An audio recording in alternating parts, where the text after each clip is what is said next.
Hoy vamos a ver otra de las causas de males que parece imperceptible y parece poco importante para muchas personas, pero que es relevante en tu vida y en la vida de tus generaciones. Vivir sin temor de Dios es otra de las causas de los males. Recuerda, decimos males por decirlo de una manera más elegante, pero realmente es causa de maldiciones. Maldiciones suena muy duro, pero si te digo es algo malo, tú puedes quizás entenderlo que no tiene un grado de maldad o de daño, pero si te digo maldiciones, tú dices eso es terrible, pero es lo mismo. Males, maldiciones, exactamente es lo mismo. Y son causas de males que no solo quejan a nuestras generaciones, nos aquejan a nosotros, golpean nuestra vida, golpean nuestras generaciones y golpea al mundo, golpea a muchas personas que sin entendimiento, sin dirección, tienen una vida disipada y aparentemente correcta, pero cuando vamos a las escrituras vemos que realmente no lo es. Vamos a ir a una lectura. Vamos a empezar con la vida de Josué. Moisés da los 10 mandamientos, lleva al pueblo de Israel para cruzar el Jordán a la tierra prometida, pero no llega a terminar ese proceso. Antes de esto Dios se lo lleva y Josué es el que queda para llevar al pueblo de Israel a la tierra prometida. Josué amaba a Dios. Él fue el que dijo: miren ustedes a quién servirán, pero mi casa y yo serviremos al Señor. No voy a negociar absolutamente esto. Mi casa y yo serviremos al Señor. El punto es que Él los lleva a la tierra prometida. Había muchas naciones que aún estaban ahí, eran naciones paganas. Dios les iba a vencer algunas, otras no. Pero llega un momento en el que Él ya estaba dejando la vida, Él estaba envejeciendo, y habla con el pueblo de Israel y les dice: ustedes no pueden agradar a Dios si es que siguen viviendo una vida tan disipada, tan desordenada. Ustedes no van a agradar a Dios, no les va a ir bien. Ustedes van a perecer en esta tierra, aunque sea la tierra prometida, a ustedes les va a ir mal. Esta es una enseñanza muy interesante, tú deberías leerlo, leer toda la historia del cruce del Jordán hacia la tierra prometida, porque aún estando en la tierra prometida, la advertencia fue: si ustedes se olvidan de Dios, regresan a su vida pagana, les va a ir mal en la tierra prometida. En la tierra prometida me puede ir mal, en la tierra prometida todo debería ser maravilloso, en la tierra prometida todo debería ser lleno de paz y felicidad. Pero esa no fue la advertencia que les dio Josué. Vamos a Josué capítulo 24, del 21 al 22. Puedes tomar nota, por favor. Josué 24, del 21 al 22.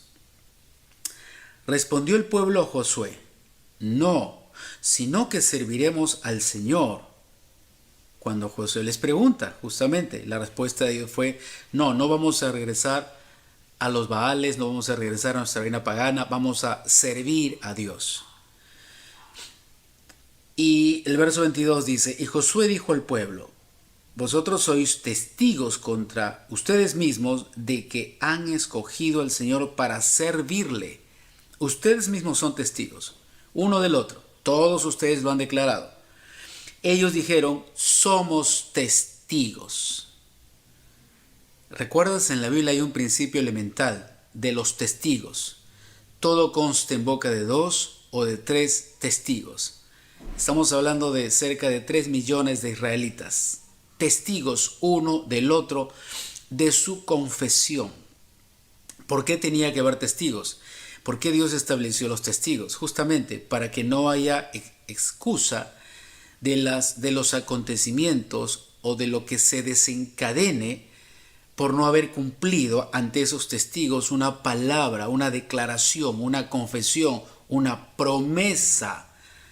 Para esto son los testigos, son los veedores, son aquellos que están afirmando que tú diste una palabra y que debes de cumplirla. Los testigos son importantes para deliberar y para declarar y para desatar una sentencia sobre tu vida. Tú dijiste esto. Y aquí todos somos testigos, dice el pueblo de Israel. Somos testigos. Cada uno salía en testigo de su compañero, de su familia. Cerca de 3 millones de israelitas, más o menos. Bastantes testigos, ¿verdad? Bien, vamos a Jueces. Es una lectura un poco larga, pero es muy interesante y vamos a aprender muchas cosas. Jueces capítulo 2, versículos 6 al 17.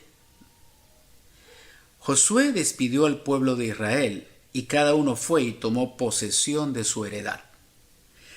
Y mientras vivió Josué y los ancianos que le sobrevivieron y que habían visto las obras del Señor en favor de Israel, todo el pueblo sirvió al Señor. Remarca esto, es muy interesante.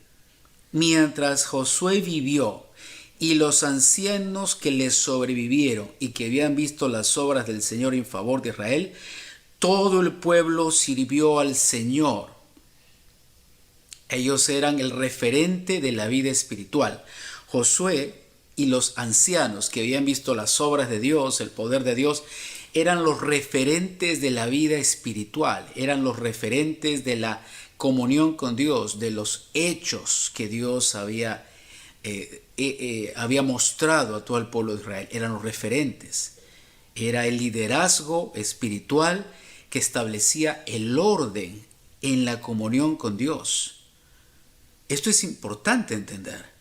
Eran los pilares de fe en el pueblo de Israel.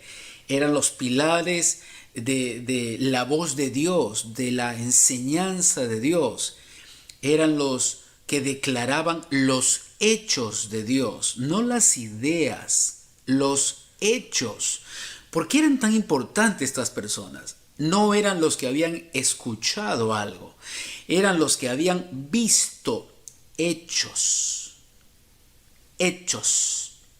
Aún Dios tenía personas que eran testigos de sus hechos, de sus actos. ¿Esto es importante? Sí, es muy importante. No es una idea. Ellos no tenían una idea, no tenían una información. Esto nos habla, quiero hacer un alto aquí, esto nos habla de una forma muy importante de la relevancia no solo de ser instruidos y de recibir una información de Dios.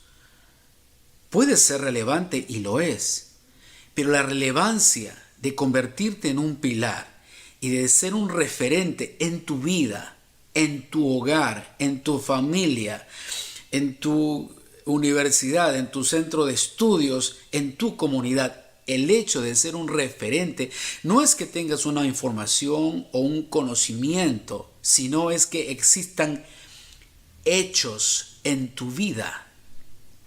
Hechos. Situaciones que tú digas, Dios hizo esto conmigo, yo he visto el poder de Dios aquí, Dios hizo tal cosa en este lugar o conmigo. De repente tú fuiste testigo de lo que Dios hizo o Dios lo hizo contigo.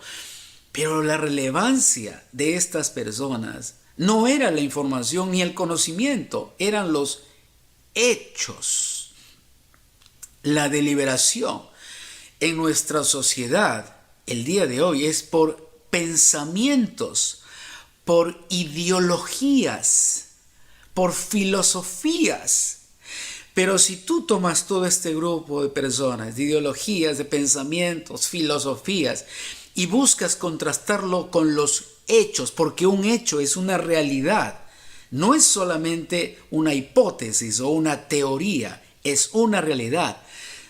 Si tú los comparas con una realidad, con los hechos, todas estas ideologías, teorías, filosofías se vienen abajo, porque no hay hechos que evidencien su forma de pensar, su forma de actuar, sus costumbres, sus ideologías.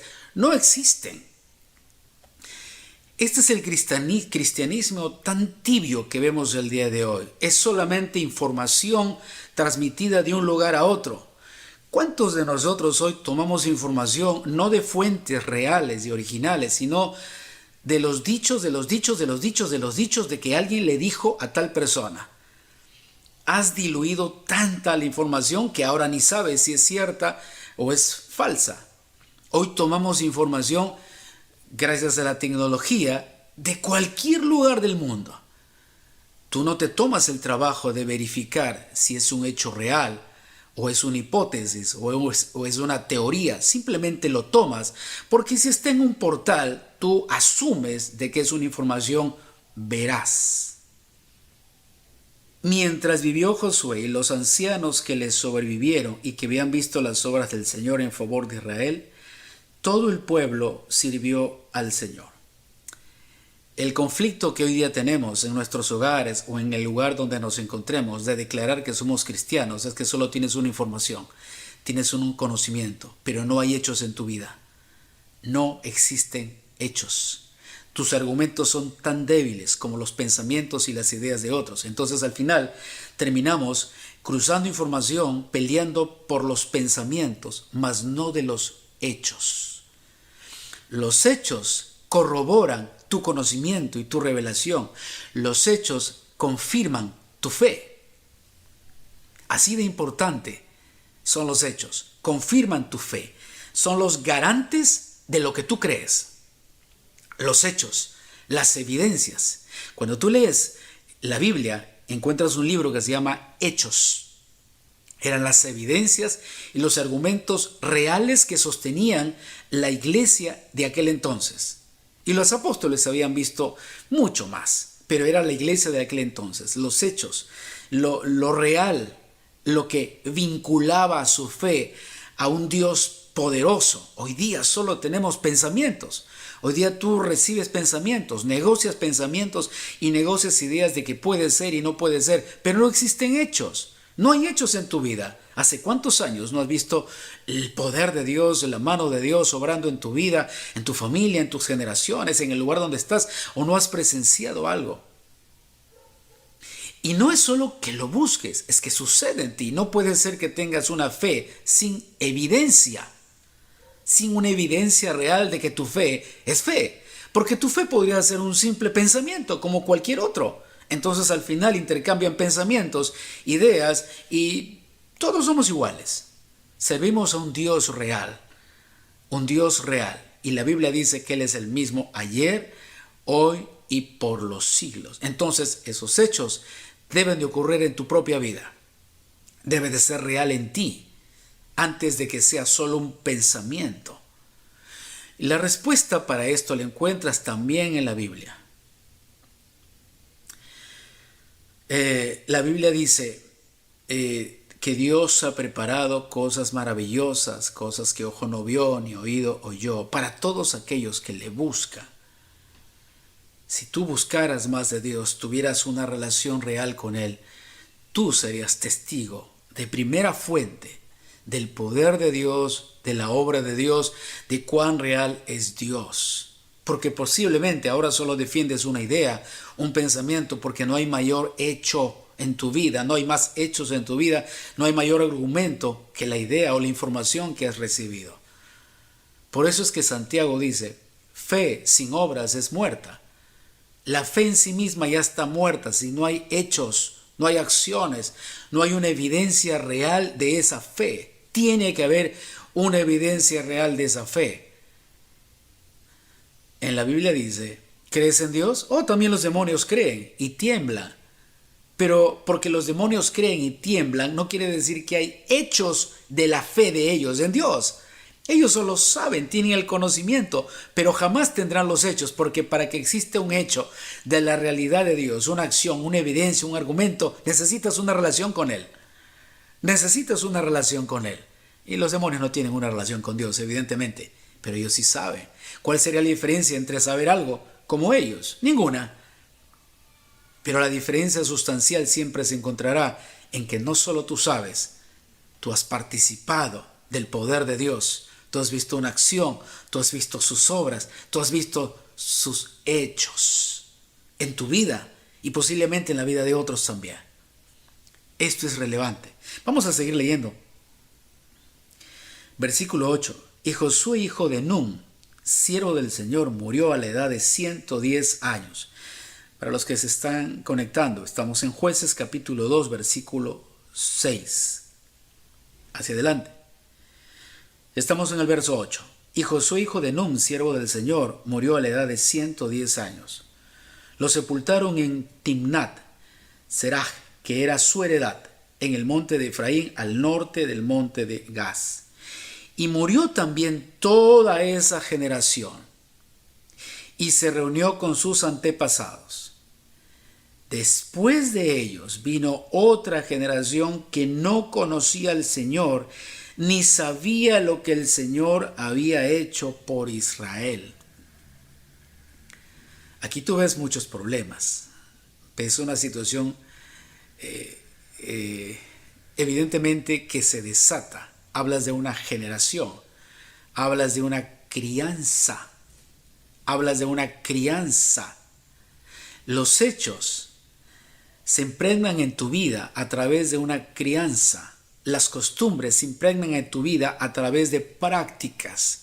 Yo no tengo una costumbre que ayer haya tomado. No, mis costumbres no nacieron ayer ni hace 5 días. Es una práctica regular, probablemente constante, que me lleva a desarrollar cierta conducta de vida. Estas costumbres se convierten en una conducta de vida. Entonces, cuando tú lees que muere toda esta generación, todos aquellos que tenían los hechos, las evidencias, y luego viene otra generación que no conocía al Señor. Habla dos cosas: que no conocía al Señor y tampoco sabía lo que el Señor había hecho. Tú observas inmediatamente que aquí faltó instrucción. Faltó instrucción. Estamos hablando de muchos, más de 3 millones de israelitas. No estamos hablando de que Josué y unos tantos ancianos se encarguen de todos ellos. Era el hogar, era la familia. Eran las cabezas de hogar, eran los jefes de hogar, eran los hombres, los padres quienes habían tenido que inculcar esta instrucción. Pero date cuenta que los referentes eran Josué, los ancianos y todo este equipo de personas que tenían esta convicción, esta vida en Dios, pero no había surgido esta misma vida en el resto. No podías encontrar otros tantos que hayan tenido que evidenciar los hechos de Dios también en ellos mismos, en sus familias, en sus hijos, en sus hogares. No había otros grupos, no había personas que se fueron levantando que evidenciaban el poder de Dios. No. La información que tenía el resto del pueblo era la que daba Josué, la que daban los ancianos y la que daban todo este grupo de personas que eran los referentes de quién era Dios. Todo el resto del pueblo tenía la información por boca de ellos. Ellos eran la fuente, pero no se evidenciaba mayor acción en ellos. Ese es un problema. La dependencia de un liderazgo que los conectaba con Dios, pero la indiferencia de las propias vidas de no hacerlo de manera personal. Yo me conecto con Dios a través de mis líderes, yo me conecto con Dios a través de una iglesia, yo me conecto con Dios a través de tal circunstancia. ¿Y tu vida personal? ¿Y tu vida independientemente de cualquier otro vínculo que puedas tener? ¿Cuál es tu relación con Dios? ¿Cuál es tu altar con Dios? ¿Tú tomas tiempo para leer la Biblia? ¿Tomas tiempo para orar? ¿Tomas tiempo para someterte y obedecer a la instrucción que se te da? Dos situaciones muy conflictivas. No conocía a Dios y no sabían lo que había hecho Dios en Israel. Conocer a Dios habla de una relación con Dios. Y saber lo que Dios había hecho era de la información, el conocimiento, la transmisión de esa historia que tampoco la tenían. Dos problemas. Ellos nunca edificaron su propio altar.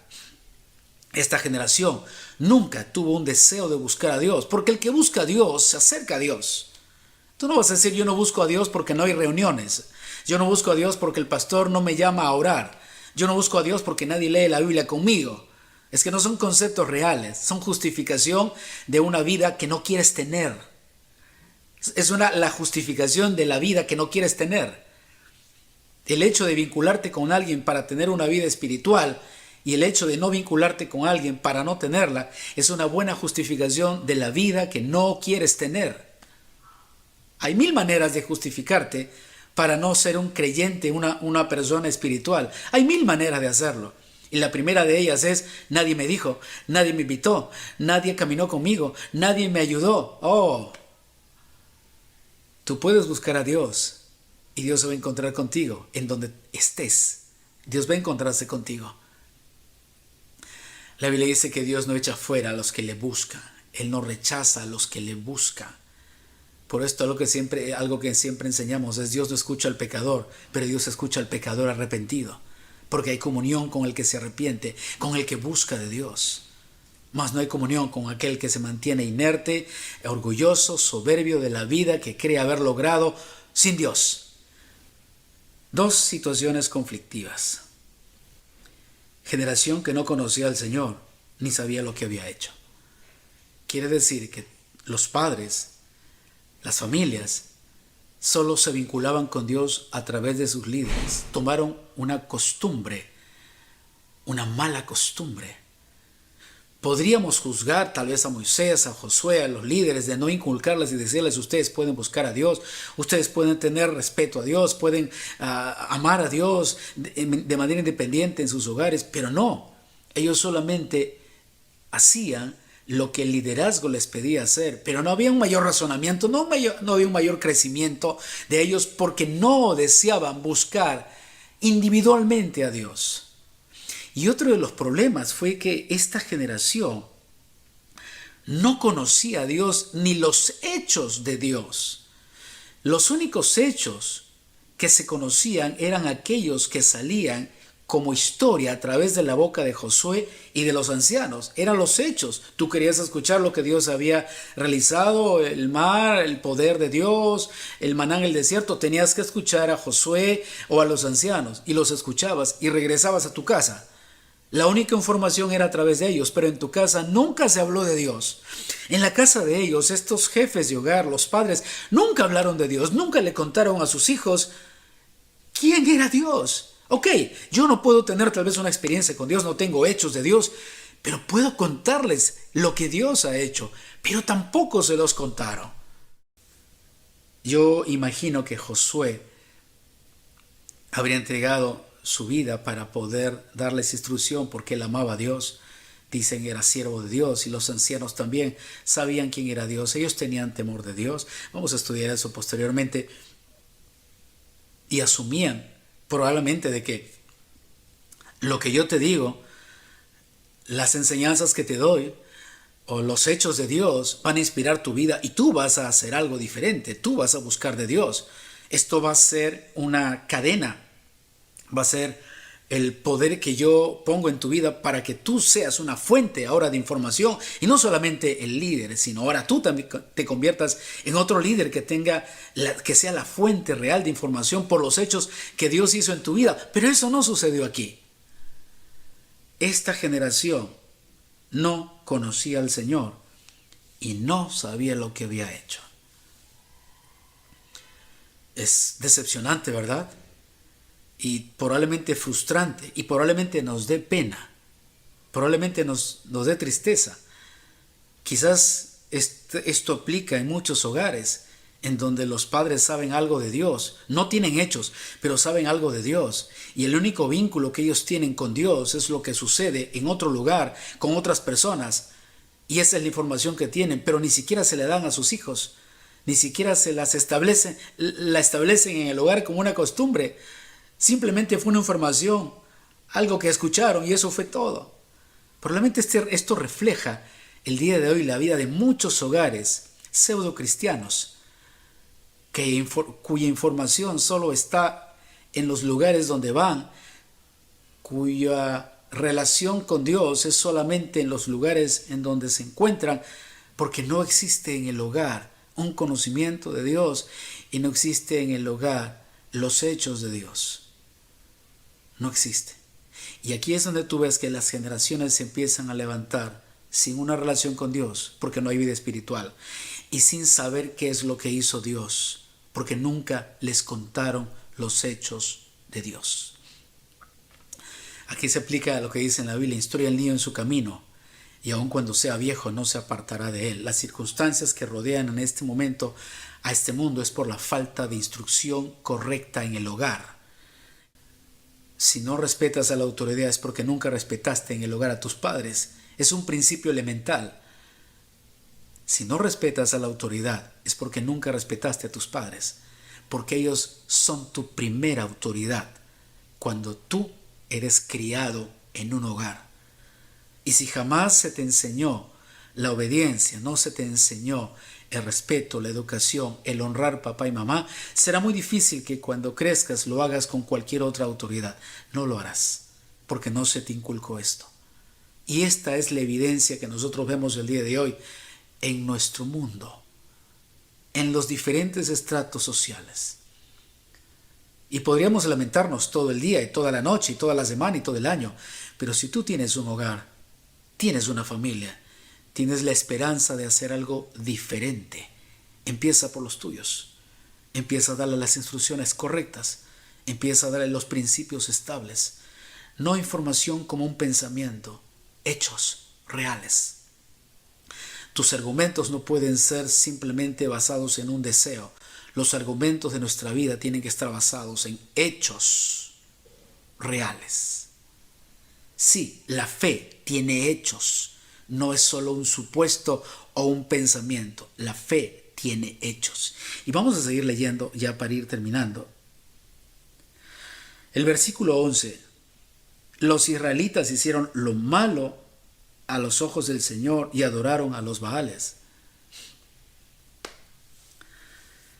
Esta generación hizo lo malo ante los ojos de Dios y regresaron a la vida que habían tenido en Egipto antes de conocer a Dios. Y tú te preguntarías, ¿y por qué regresaron a lo mismo? Podían haber creado algún otro tipo de vida, otro tipo de corrupción, otro tipo de culto, pero regresaron a los Baales, regresaron a la misma vida de idolatría. Porque cuando no tienes un futuro, siempre regresas a tu pasado. Dios nos da futuro y esperanza. Cuando no tienes futuro y esperanza, siempre regresas al pasado que conocías, sea bueno o sea malo. Por eso es que Dios, solo Dios, nos da futuro y esperanza. Cuando no tienes esto, regresas a lo que siempre conocías, al pasado. Es lo único que conocías, sea bueno o sea malo, es lo que conoces. Y adoraron a los Baales, versículo 12, abandonaron al Señor, al Dios que sacó a sus antepasados de la tierra de Egipto, y empezaron a adorar a los dioses de los pueblos que vivían a su alrededor, con lo que provocaron el enojo del Señor. Empezaron a adorar a los dioses de los pueblos que vivían a su alrededor. Si no tienes principios, no tienes fundamentos, es muy fácil corromper tu mente y corromper tus ideales con otros ideales. Es muy fácil corromper tu visión con otra visión. Es muy fácil contaminarse. Jesús dijo, un poco de levadura leuda toda la masa. Un poco de levadura leuda toda la masa. Un poquito es suficiente para corromper nuestra vida. Y así nos contaminamos. Como no tenemos nada sólido en nuestra vida, los espacios están vacíos. Cualquier cosa puede llenarla. Cualquier cosa puede llenarla. Y lo mismo sucede con tus hijos. No hay amor, no hay afecto, no hay principios, no hay una relación con Dios. Cualquier cosa puede llenar la vida de tus hijos. Y ahí terminas viendo tus generaciones perdidas. Los hijos de tus hijos, de tus hijos, de tus hijos. Generaciones perdidas. Solamente tendríamos que ser hombres sin amor. Personas con un corazón terrible. Sin mayor esperanza. Para dejar que nuestras generaciones se hundan y se pierdan. Yo no solamente amo a mis hijos, yo amo a los hijos de mis hijos. Los hijos de mis hijos también son mis hijos. Este es un principio que tuvieron los patriarcas, que tuvieron los hombres que conocían a Dios. Este es un principio que Dios estableció en ellos. Los hijos de mis hijos también son mis hijos. Por eso yo amo a mis hijos, les instruyo, les doy hechos, evidencias. Y cuando sus hijos estén, yo también los amaré. Por eso mi relación con ellos es así. El amor de un padre no se extiende solo a sus hijos, sino a los hijos de sus hijos. Tú no deseas ver generaciones deshechas, no quieres ver los hijos de tus hijos viviendo una vida de pobreza y de pecado y de abandono y de destrucción en sus mentes, en sus cuerpos. Eso no se llama amor. Eso no se llama amor. Los hijos de tus hijos también son tus hijos. Y quiero seguir avanzando con esto. Abandonaron al Señor. Versículo 12. Al Dios que sacó a sus antepasados de la tierra de Egipto y empezaron a adorar a los dioses de los pueblos que vivían a su alrededor, con lo que provocaron el enojo del Señor. Se apartaron del Señor para adorar a Baal y a Astarot. Empezaron a tener este tipo de relaciones astrales, espirituales, probablemente la necromancia, el espiritismo se empezó a involucrar en la vida de ellos y todo era una corrupción espiritual. La corrupción espiritual deviene siempre en la pobreza y en la degradación del hombre. No es que lo externo afecta a lo interno siempre afectará lo externo. Jesús dijo, no lo que entra contamina al hombre, sino lo que sale, eso es lo que contamina al hombre. No eres contaminado por los hechos y las situaciones y las circunstancias en las que vive este mundo. Eres contaminado por lo que guardaste en tu corazón, por lo que permitiste que ingrese a tu corazón, por los deseos que están dentro de ti. Y ahí vemos las consecuencias. La degradación espiritual trae como consecuencia una degradación natural. La pobreza espiritual trae pobreza natural. Tu deshonra espiritual trae deshonra natural. Siempre inicia en la vida espiritual del hombre. Tú puedes hablar de las mejores economías del mundo, pero si el corazón está corrompido, ni las mejores economías del mundo salvan la integridad de este hombre. Porque la degradación, la pobreza y la maldad está dentro de él. No lo arreglas por fuera. No lo arreglas por fuera. Lo arreglas desde adentro hacia afuera. Verso 14 y terminamos. Por eso el Señor se enojó contra el pueblo de Israel y los entregó en manos de ladrones, que lo despojaron de todo. Los dejó a merced de los enemigos que lo rodeaban, a los cuales ya no pudo vencer. ¡Wow!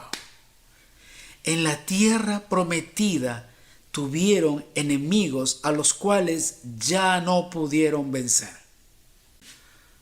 La instrucción es la base fundamental en nuestra familia, en nuestra vida, en nuestra sociedad, para poder construir un futuro. La instrucción, la enseñanza, una sensibilidad espiritual a Dios, y es lo que se está perdiendo, esta sensibilidad espiritual a Dios. Ora con tu familia. Pasa tiempos cortos orando con ellos. Cada día, en todo momento, toma tiempo para orar. No pierdas tu sensibilidad espiritual. Te ocupas de lo urgente y dejas lo más importante. Cambia esto. Puedes hacerlo. Cámbialo. No solo para tu vida, sino también para tus generaciones. Vamos a orar. Cierra tus ojos, por favor. Señor, yo te pido en este tiempo por cada persona que escuchó esta enseñanza, por cada familia, por cada jefe de hogar, por cada uno de ellos, Señor, que de alguna manera se ha estado apartando de ti o solo han tenido pensamientos en sus vidas, porque no hay realidad, no hay hechos, no hay nada que los vincule contigo, Señor. Padre, en este tiempo te pedimos perdón por simplemente conformarnos con una vida simple. Perdón por conformarnos solo con la información. Perdón por conformarnos solamente con lo que otros dicen. Perdón por no buscarte y tener una relación real contigo. Señor, en el nombre de Jesús te pedimos que este sea el inicio de algo diferente, Señor. Que nuestra mente pueda estar abierta a tu palabra y que podamos entender realmente lo que tú has dicho y lo que tú permitiste que se escriba para nuestra enseñanza. Señor, que en cada hogar tu presencia, tu paz y tu amor sobreabunden, Señor. y excedan la oscuridad y la falta de vida espiritual que ellos puedan tener.